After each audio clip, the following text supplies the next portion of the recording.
You're entering the bonus stage, a podcast produced in association with oceanofbees.com, with your host Marauder, Phoenix923, a podcast for all gamers, console and PC alike. Welcome to Bonus Stage.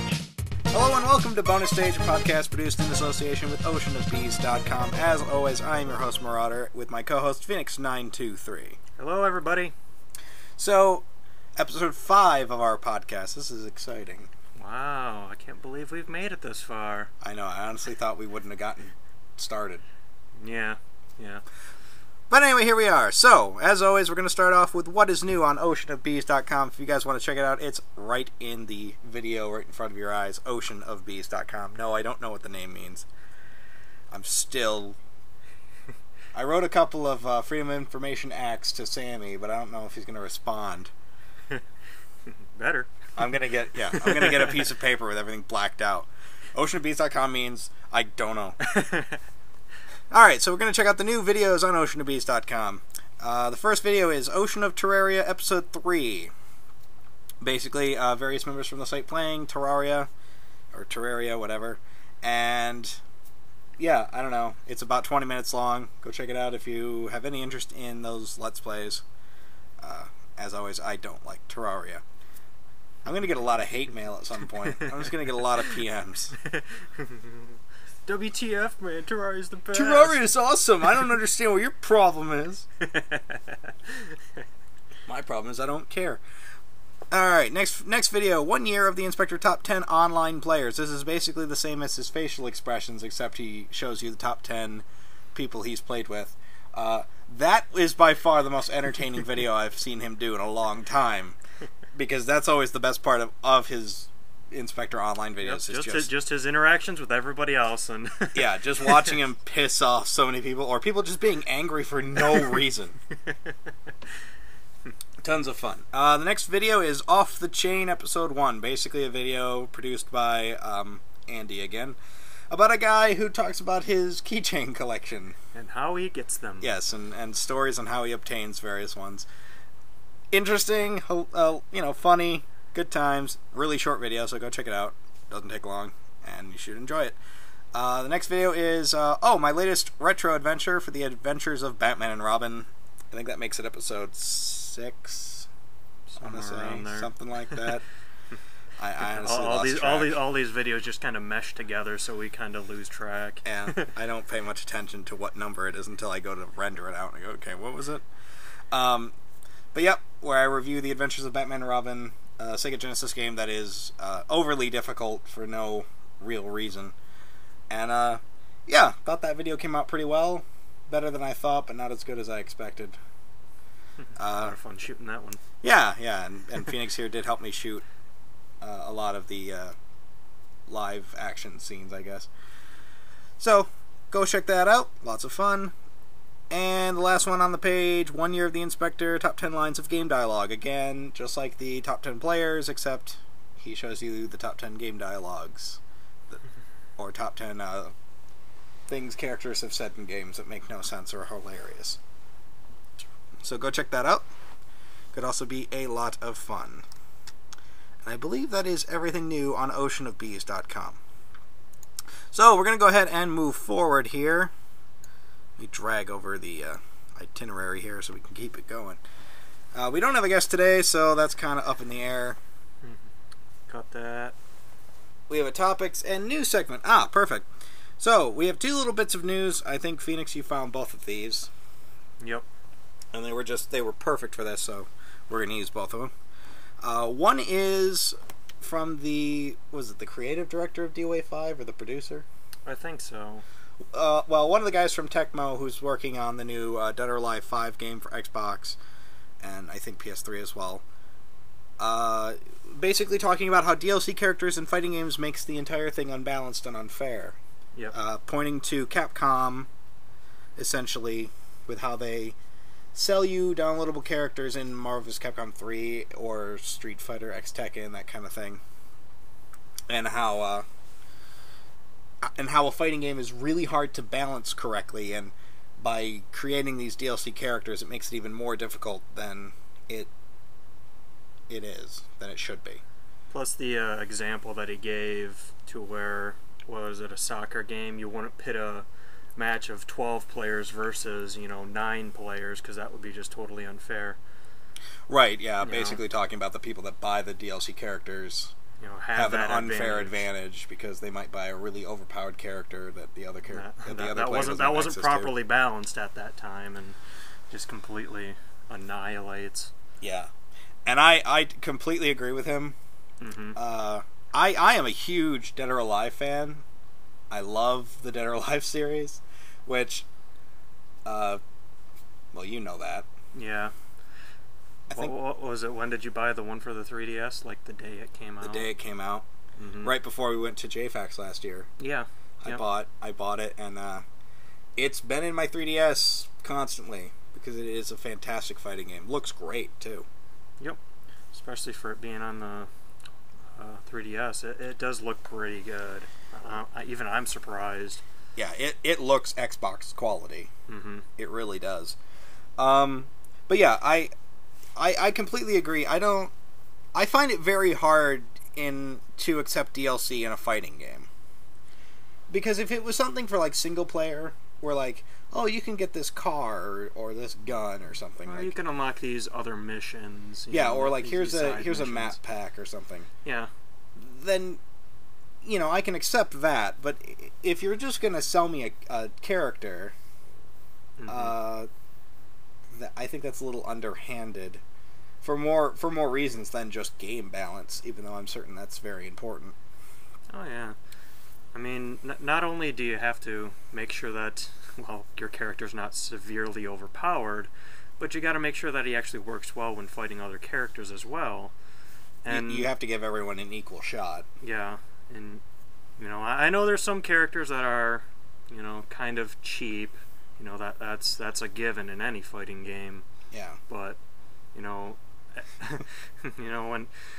what was it, when I was like making games with RPG Maker, just balancing how strong enemies should be, it took longer than me actually making the areas. Oh yeah. Just making sure that stuff worked together and that I wasn't overpowering the player. Mm-hmm. And I can see where they're coming from when it comes to the fact that, what did they say, they had like 20 characters in their roster? There's more than that. Well, I think that's what he said in the article. Right. But yeah, balancing out those characters to make sure that none of them have that much of a advantage based on, how well the actual player's skill is. I mean, you look back at and game balance like that it's I'm certain it's hard, but it's not impossible. No, it just takes a while. Two fighting games that I think have perfect balance is the original Street Fighter 2. Mm-hmm. Or Super Street Fighter 2 or Turbo. Honestly, I don't really see much of a difference. Any version of that. but I see each version they rebalanced the characters in each version. But I always thought that the balance was about right. And Soul Calibur 2 mm-hmm. had a really good balance to it. Mitsurugi's cheap though. Mitsurugi is cheap. Raphael is cheap as hell. But I mean, if you know how to play that game, but if you're skilled enough at the game, you can avoid those moves. I mean, it takes practice, but it is a very well balanced game in my opinion. Mm-hmm. The only problem is I played it on the Xbox, and that was the version that had the different characters in each platform. Yeah. So I can't speak to the GameCube or PS2 versions because Spawn in the Xbox version, I really liked him. He was my character of choice, and. Because he was relatively fast for his size, but he could also hit really well. Like mm-hmm. he was more of a power character. And yeah, I hear Link was a bit cheap in the GameCube version, but again, I can't speak to that personally because I've never played that version. Yeah. Although with GameStop like selling all the GameCube games for buy two get one, I might end up picking that up at some point, playing it anyway. Mm-hmm. But yeah, I totally agree with him. It is by far. It's very important, especially when you go into like a tournament style play. Yeah, especially, and then you get used to one character, and then guess what? There's another character on the roster that you didn't practice with, and you have no idea how he's going to play because he was a DLC character, and you just couldn't afford it. Yeah. I also feel bad for people like my friend Alex, who doesn't have internet for his Xbox, so he can't download these characters even if he wanted to. Yep. I mean, he could drag his Xbox over here and do it, but it's just not convenient for him to do. And he would be at a huge disadvantage when playing other people. So, you know, I totally agree with him. DLC in fighting games especially should be banned. And I do not buy Capcom games anymore because of it. I think the last one I bought was Marvel vs. Capcom 3, and then they never released any of the DLC characters for it. And until they released Super or Ultimate Marvel vs. Capcom 3. Yeah, until they came out with the Ultimate version, and it was like, okay, now we're going to get all the DLC characters in here. It's like, but I just bought your game for $60 like 4 months ago. Well, you can buy this one for $40. Yeah. And then download half the roster because honestly half of it's missing. Anyway, moving on. The other bit of news we have is that Crytek, the company that makes Crysis and the CryEngine and Far Cry and all these other games, basically stated that in the future they're going to go completely free to play. Yep. And that blew me away, given how prolific they are in terms of game engines and graphic fidelity. And the quality of their games, too. Oh, yeah, no. Far Cry 1 and Far Cry 2 are awesome. Yeah. And it's just... It's quite a shock to see that they're going to go completely free to play.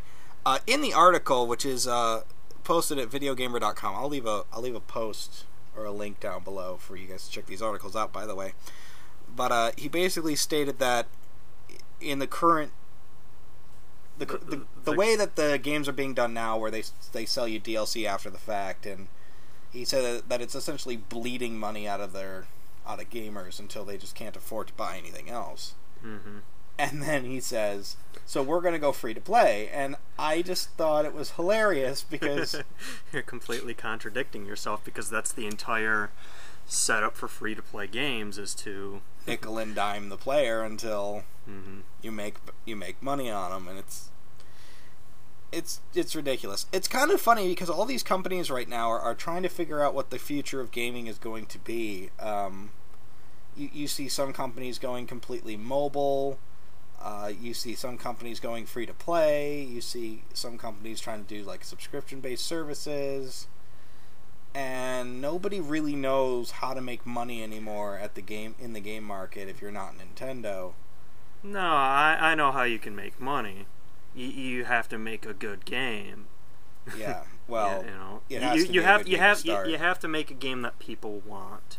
But the idea is the business practice. Like, a lot of people are saying console gaming will die soon. No. Handhelds are dead because mobile gaming's taking over on iPods and whatever. And so, like, the 3DS and PSP Vita don't really have a... No, I just don't see. I just don't see that as true, though, because the mobile market, those devices do stuff, are more or less designed to do things other than gaming. Yeah, that's true. And there's no buttons on them. Yeah, and there's no buttons on them, so using the touch-sensitive buttons on the screen is just a giant clusterfuck when you're trying to figure out, place your hands right where they need to be when you don't really have that tactile feel of where they should be. Yeah, I downloaded a couple of, I have a really old iPod Touch. I think it's second generation, but it has... I downloaded a couple Sega Genesis games on it, Shining Force, Golden Axe, and I think Streets of Rage when they were really cheap. And they give you that touch D-pad that has no tactile feedback as to which direction you're pressing whatsoever.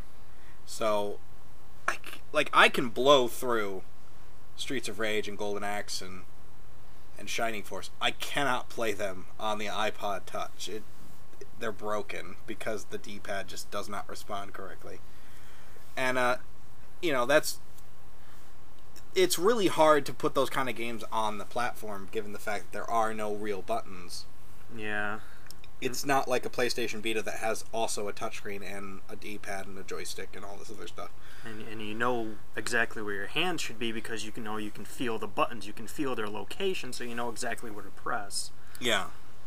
But, it's just interesting that I don't see the iPod or the iPhone or the Android market in terms of gaming as a real gaming device. Mm-hmm. And that's not to say that I don't appreciate the games or that there aren't good games on it or anything like that. That's not what I'm saying. I'm just saying when I think of mobile gaming, I have a 3DS in my pocket that is designed to play games on the go that I use to play games on the go, or my Vita or something like that, or my PSP or my DS or my Game Boy or my Game Boy Advance before that. Like, I've grown up with all these handheld systems, so it's not a big surprise to me. I can't reprogram myself to think, oh, I'll just take my iPod and I'll play games on my iPod. It's not the same thing. It's nowhere near the same thing. Yeah. So, while I can appreciate the fact that there are some really good games coming out on the mobile platform, I don't really see that as a actual platform to play games. Yeah, as an actual gaming device. I wouldn't point to the iPod or something and go, well, that's a gaming device. Mm-hmm. It's like a calculator. Remember the old TI-83 calculators we used to have? You can download this stupid little games on them. You could download little games on them, and I think mine came with a game on it when I bought mine. So, of course, as I'm just sitting in math class, I'm just kind of messing around with whatever that block pusher game is, or yeah, it had its own. It called the Puzzle Pack. Yep, the Puzzle Pack. Yep, mine had the Puzzle Pack on it. And those were fun games. I mean, just to sit there and mess around for a couple minutes. But but at the end of the day, it was still just a calculator. It's not an actual handheld that I would carry around. Yeah, it's like I need a game while I'm waiting in line at the DMV. I'll bring my calculator. Like, I don't know. It just so if Crytek wants to go free to play, that's fine. That's where they think they're going to be able to make their money. But I just find it hilarious that they contradict themselves by saying, well, they're bleeding the market, but we're going to go free to play so that we don't do that. By the way, that'll be $10 for this gun, $5 for that character, and and you don't get to keep them. They're rented for 30 days. And I could not stand that.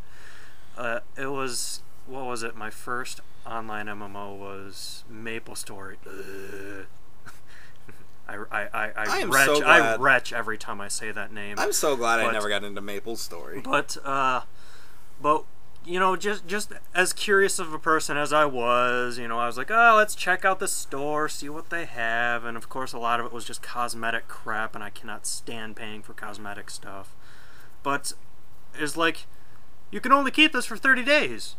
But if I did, I paid real money for this. Why do I get to temporarily keep this? And that was just something I could not understand why people were doing that. And it's for all games, like when we were playing Wolf Team, that's a great first-person shooter MMO. But yes, that game's incredibly fun. But you couldn't keep the weapons even if you paid for them with real money. It just. Yeah, I think the most they let you do is like 90 days. Yeah.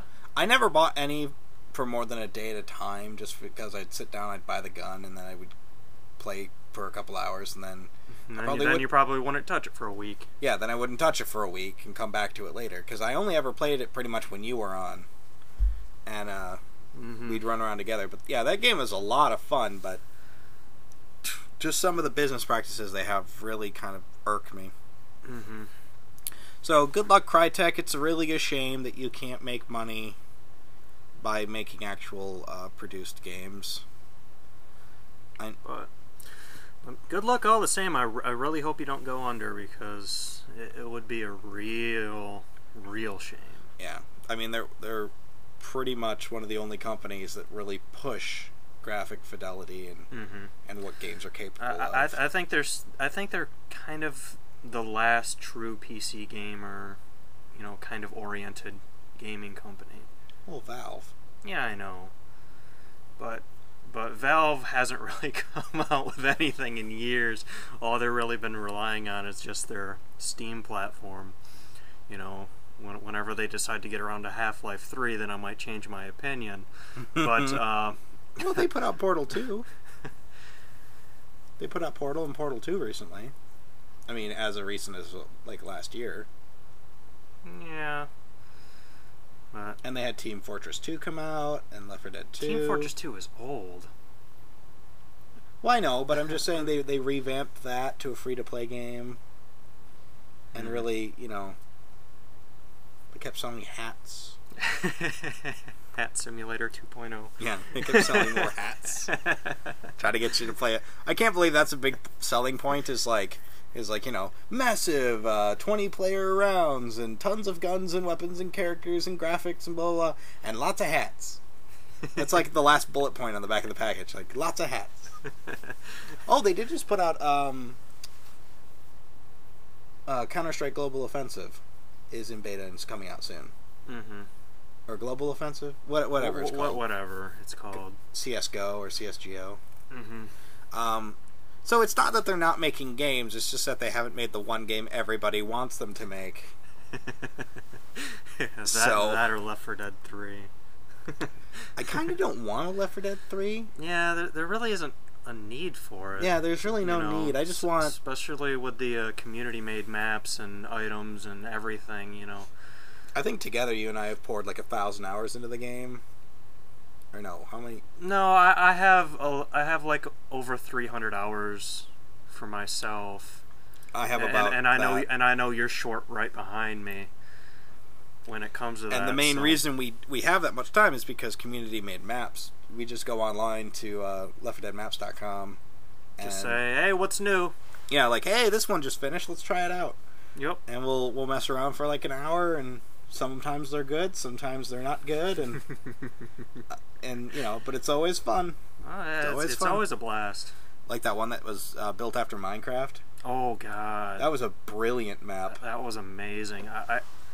I just couldn't believe how well set up that was. The amount of detail that went into that, mm-hmm. where they changed all the specials into various Minecraft enemies. All the zombies were square, blocky looking. Well, I think all of those were separate mods of themselves, but they were just incorporated onto that map. But even so, that map is just amazing. I would play that over and over and over again. Oh, yeah. And there's all these little nods to Minecraft the game, people who play Minecraft online. Yeah, littered across all the maps are like all of the YouTube stars who play Minecraft, like the guys on Yogscast or Tobuscus and things like that. It's just kind of hilarious to see them.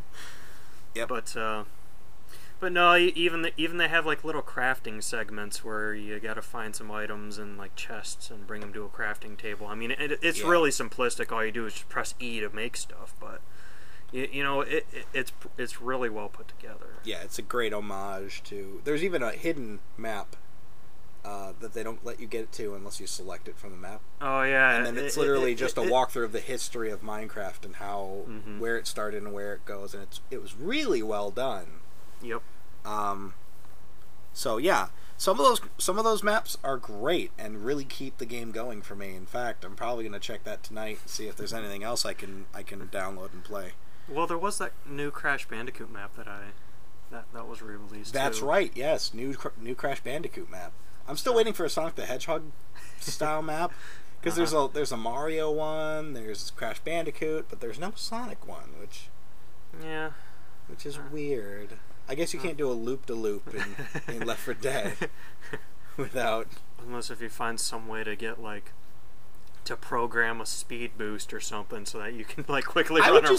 I would just have it to where, like, you would just leap over to the other side. Like, they do the loop, but you don't actually run through it. You know what I mean? Yeah.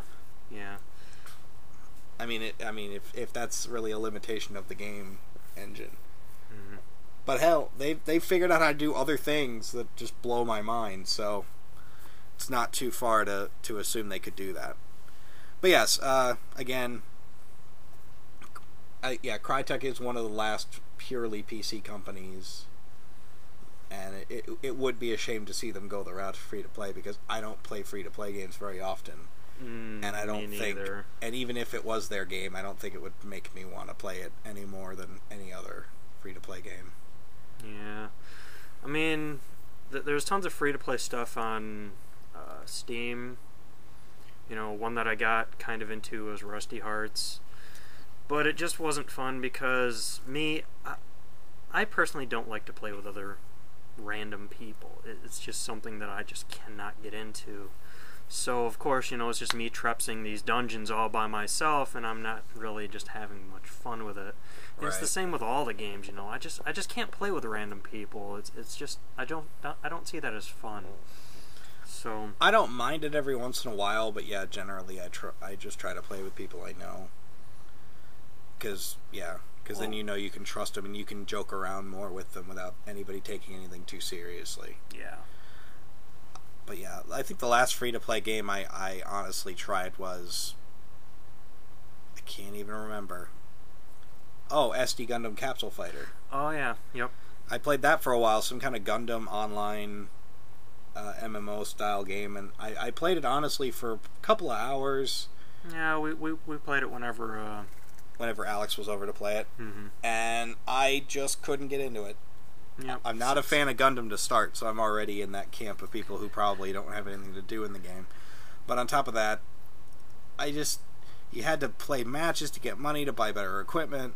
Like, I get the concept, but I didn't want to spend hundreds of hours of my life trying to get the one robot. trying to get the one Gundam that is just a little better than all the others. Yeah, and it looks like that one Gundam from this one series, and yeah, I don't watch a lot of Gundam. I think the only Gundam series I ever actually watched was Gundam Seed and Gundam Seed Destiny. I've caught bits and pieces of the other ones, but I've never been a big fan. So the only one that I've ever watched was I think I watched like half of Gundam Seed, but that was like the last half when they were airing it on Toonami. And then the only Gundam series I've truly fully watched was G Gundam, just because it was such a change from the standard Gundam template, where, you know, they're in a tournament. You know, they're fighting each other in a tournament just to see who has the highest power over the world for that year. You know, it's the Hunger Games with Gundam. Yeah. So, and I just found that way more interesting than any of the other series, just because it was such a change up. So yeah, it's like doing a Star Wars game and you're not a Star Wars fan. It's like you're obviously not the market for this. And I just kind of felt that while I was playing it. Like, I think I would be enjoying this more if I knew what series this Gundam came from, or if I cared. But yeah, so anyway, moving on from the topic and news. We don't have any questions posted again, so we're going to have to skip our questions and answer section. But people, hello, we need questions. Yes. Come on. Yes, please do. You can leave them in the comments below this video, or you can leave them in the oceanofbees.com forums, and we will get to them, because obviously we have nothing else to do. And it'd be better than just listening to us for 20 minutes on, you know, just random topics that we're just trying to stretch out here. It's just because we don't have really much else to fill the gap. Yep. So. Alright, well, I guess we'll move on to our last segment, which is games we have been playing. Well, don't you have any rants you want to cover? Do I want to rant about anything? Yeah. No, I think I ranted about free-to-play and everything else. Yeah. So I think we'll just call that a day. Alright. But I'm going to have to, if I come up with something. Because I got some stuff. But, yeah, so games we've been playing recently. If you want to start, Phoenix, you can. Oh, let's see. What? Oh, right. Okay. Well, since I've been, since this is summer and now I have a bit more free time, I finally started diving way into Tales of the Abyss for 3DS, and I myself am a Tales fan. I do enjoy their games. They're pretty straightforward, fun RPGs to play, and if you want to, you know, play a standard RPG, there's nothing else than a Tales game. But I know it's a remake from the PS2 version, which I've never played because I just never got around to buying it, but I think buying it for the 3DS makes up for that. Yeah. But no, I'm absolutely enjoying it. I'm pretty sure I'm in the last act, as you would say, in the game. But right now I'm running at around 22 hours worth of gameplay for that game, which is awesome considering games nowadays can get you maybe, what, like 5 hours for $60 in their single player 4 to stuff. 6 hours. Which is just ridiculous. But no, the game itself is it's really fun to play. Like I said probably before, very rarely does a game ever hold my interest for more than an hour, and I'm sitting here playing this game for just 2, 3, 4 hours at a time. Just the story is so involving. I love all the characters. They have well-developed backstories, things like that, and just the mysteries of how the world works as those are coming to get to be known. It's just really fun to see, how this is gonna finish and play out. And just one small issue that I do have with this game is I don't think they optimized the game enough for the 3DS, because there's just these moments when I'm just walking out on the overworld map and it just chugs. It really does, and it's just kind of annoying because you really do notice it, and I'm not even playing in 3D. This is just the game in itself in 2D. But given that, it's not that big of a problem because you're not really spending that much time on the overworld map. It's just going from one place to another. But other than that, the game is really, really fun, and I do highly recommend it to anyone who's just an RPG fan, or they've never played a Tales game before, or if they're just looking for a nice, long game to play that they're definitely going to get their money's worth. Especially on 3DS, because yeah. I mean, there's not really a lot of third-party games on the 3DS right now that are worth playing. Mm-hmm. And this, at least from what I've played of it as well, it's worth playing through. Yeah, definitely. So I do highly recommend it for just anyone who wants a great game to play for their system, especially considering there's not really much out there for the 3DS at the moment. But that's actually been pretty much all I've been playing this week. Just I don't know. I've kind of dived back into Bastion a little bit. We played a bit of Left 4 Dead last night, or Dead Island. Zombie games. Yeah. Zombie games. But other than that, that's all I've been really playing at the time. Okay. So, yeah, cool. Let's see, my list. I played a little bit of Pikmin 2 that I picked up. Got a little bit more into that. Played that for about a couple hours this week. It's good. I'm still getting used to having two people, Louie and Olimar, to command, because sometimes I'll just completely forget he's there. And he can be very useful if you want to leave him at the camp just to pluck new Pikmin out. And he can do a lot of stuff if you can remember he's there. Well, I do remember later in the game there are some puzzles where you do have to use him to, get to specific areas that certain Pikmin can't get to. Right. But no, I do enjoy Pikmin 2. That's a real fun game. Yeah, I'm enjoying that. I played a lot of Never Dead. I'm honestly loving this game for the Xbox 360. It's one of the most creative games I've ever played. Basically, you play as a guy who's completely immortal and cannot die. So essentially in the game, you go around destroying various demons, because you're part of this secret organization that it's like Men in Black, but you can't die. So but you can fall apart. Yeah. So when you get hit by an enemy, or if you get hit by something, you end up like losing limbs or losing your head. And the whole difficulty of the game is just trying to keep yourself together. They also make the entire game an escort mission, by giving you this female character that follows you around.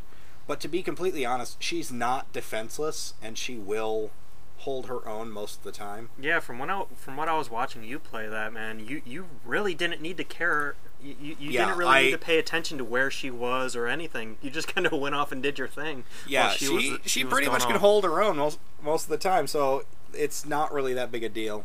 The few times she did fall over, it only takes a half second to walk over and go, hold X to get her back up. Mm-hmm. The only real problem in the game is there's these little characters that will try to suck up your head. And if they suck up your head, it goes into like this quick time event. And if you don't press the buttons right, then they swallow you and the game is over. I think that's kind of funny, actually. But otherwise, they'll spit you back out and you can keep playing. Mm-hmm. So, fun game. You know, it's very strange. One thing that is kind of getting annoying is they didn't give him a lot of words or a lot of lines to say. So a lot of stuff is getting repeated. A lot of these little like funny lines that I thought at first were kind of hilarious are getting really annoying. But no, still a great game. Lots of fun. What else did I play? Oh, in the mail this week, I got my Pure Solar soundtrack CD, which I ordered like 6 months ago, and it's finally here. Beautiful looking case for it and everything, just absolutely amazing. And so that got me into playing Pure Solar again on my Genesis. So I popped that in and played that for a couple hours. But then I died and I hadn't saved, so I have to do it all over again.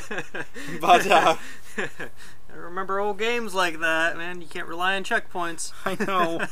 I honestly was like, well, but I got out of the dungeon and why didn't it save? Oh, I have to tell it to. No, but that's an amazing game. A lot of care and attention obviously went into it, both that and the CD. Mm-hmm. Just they're just shining examples of great games, of a great game. Especially considering it was since it's a game for the Genesis. Yeah, it's a game for the Genesis. Came out in 2010, so it's a what do they call it, aftermarket game or a something like that. Yeah. And I have a couple of those kind of games. Actually, I have one other one, Legend of Wukong, for the Genesis as well. Mm-hmm. That was made by Super Fighter Team, or at least published over here by Super Fighter Team. And that's also a pretty good game. Not as good as Pure Solar, but it's still a pretty decent RPG that I've had fun with. But yeah, played a lot of Pure Solar, loving that game. The only other... Oh yeah, I played a bit of Dead Island with you, getting back into that. I got really burned out on that game pretty quick, because when it first came out, it was really glitchy and very problematic. Yeah, wasn't the first release, the actual retail release of Dead Island was a dev build of the game. So, for the Xbox. So there was actual like buttons that you could press that you could enable no clip and flying in. I remember I hit Y by accident. Yeah, I remember, and I could fly through the entire level. I was like, "What is going on?" But no, and then we had problems connecting, and the internet wasn't working sometimes. Yeah, the multiplayer was broken. The multiplayer just would not work for some reason, which led me to buy a new router. Which then it just magically worked for some reason, but even then we still had our issues. Yeah, but it's better now. I didn't have any problems playing it with you guys last night. Mm-hmm. So that's still fun. I'm interested in the story. I want to get to the end and figure out what's going on. Especially because the sequel's coming out. Oh yes, they did announce a sequel at E3. So called Dead Island Riptide. Rising Tides or something like that. Yeah, something like that. Rising Tide or Riptide or something like that. Which, if I did really enjoy the game now that it's fixed.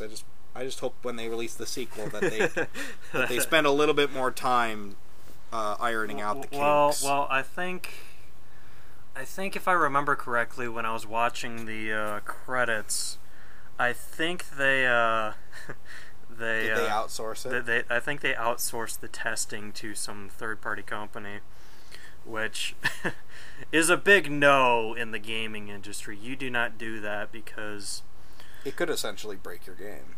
Yeah, because what I think happened is I think that they just played the game to play the game, just to see if there's any problems with it. But the thing with testing, though, is that when you're bug testing, you're trying to break you it. are trying to do everything you can humanly think of to break the game.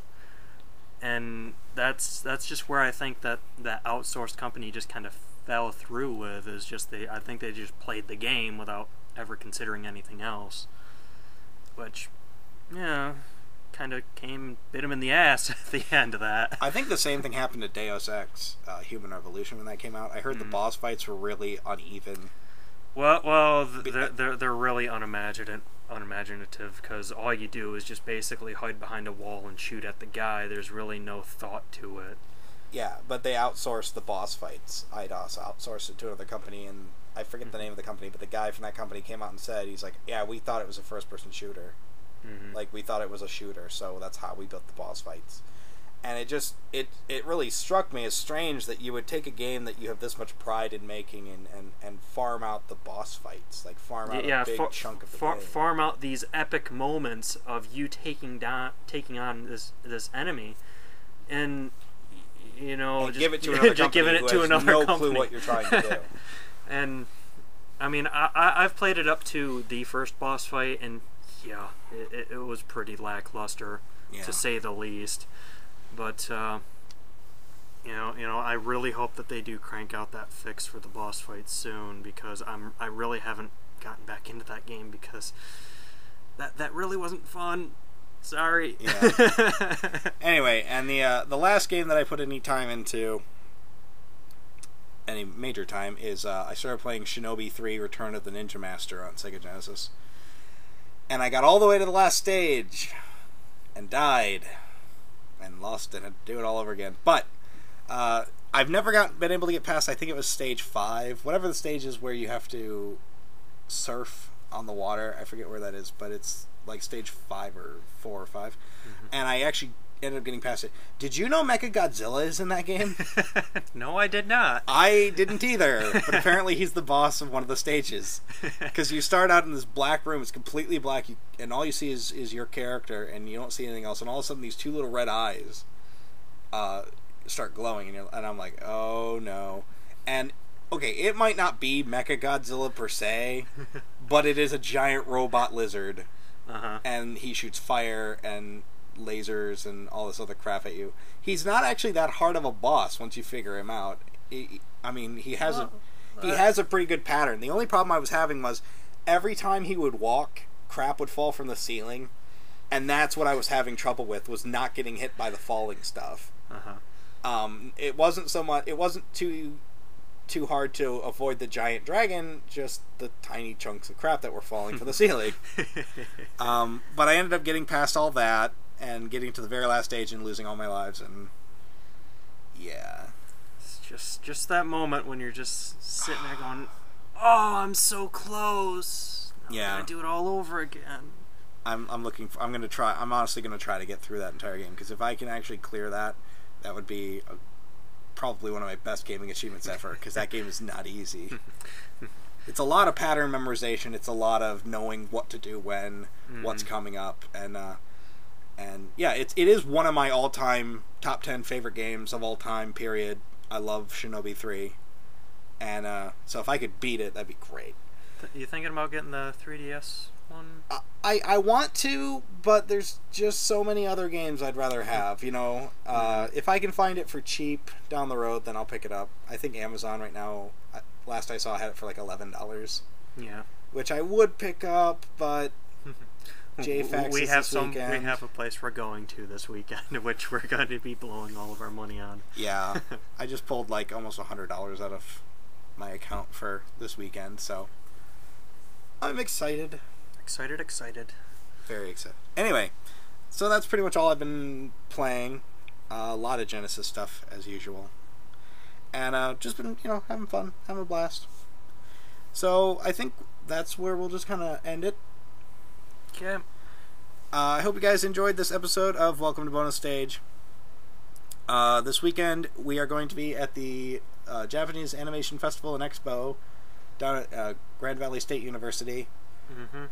I don't know if we have any fans in the state. I don't know if anyone is around the area, but it's at the GVSU campus in Allendale in Michigan. So yeah, it's gonna be loads of fun. Yep. We go every year, have for the last couple of years, and I honestly, I was so excited. I asked for time off work like 8 months in advance. Yep. As soon as we know the date, that's when we make plans for it. This is going to be so much fun. So yep, if you guys happen to be around there, come up, say hi. We won't bite. I might hit you, but we won't bite you. That's for sure. And anyway, I hope you guys enjoyed this episode of Welcome to Bonus Stage. As always, I'm your host Marauder, and I'm Phoenix 923, and we'll catch you guys on the next one.